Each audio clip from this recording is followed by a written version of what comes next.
Ini match day, game lawan Selangor KB Derby. Aku dah sampai, sekarang 8.52. Aku buka puasa daripada rumah parents aku turun ke sini. Uniknya hari ni aku dapat parking betul-betul depan pintu untuk elak susah payah cari parking. Dan hari ni aku akan beli jersey baru. Tapi sebab sekarang time 8.52, nak jumpa player dulu. So jom, kita nak jumpa player dulu, bagi wish good luck untuk KB Derby. Let's go.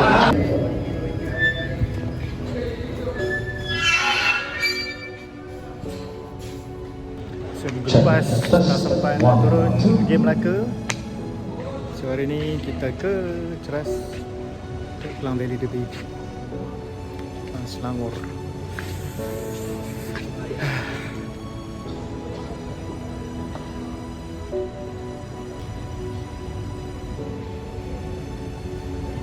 Biasa kita nak wish good luck kepada player. Let's go.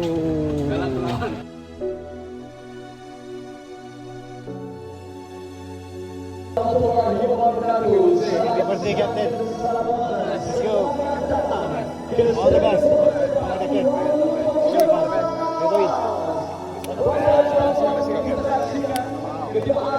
Satu lagi.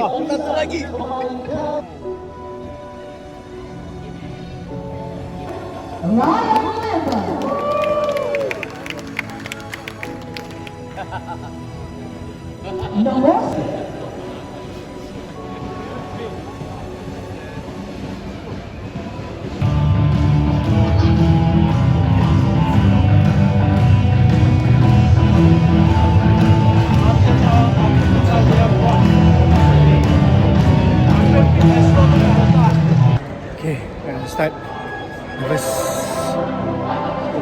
Let's go, KL, let's go.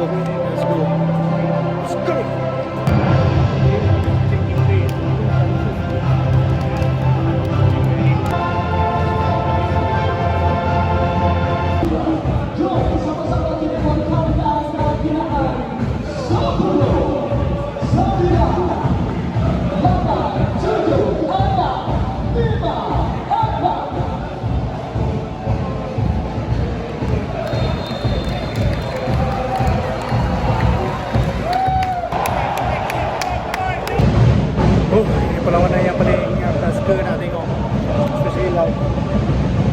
Selangor Malidik.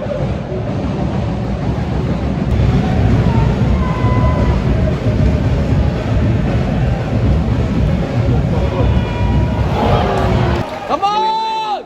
Follow! Sekenap dah start. Tadi half time dah memalukan diri. Kena interview dengan host. Saya tunjuk dekat papan tadi tu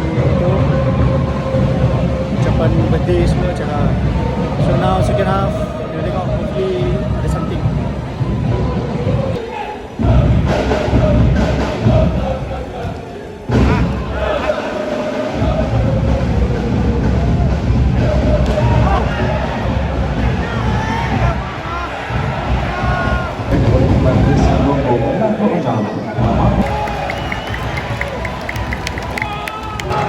Power score 3-2. Can it happen?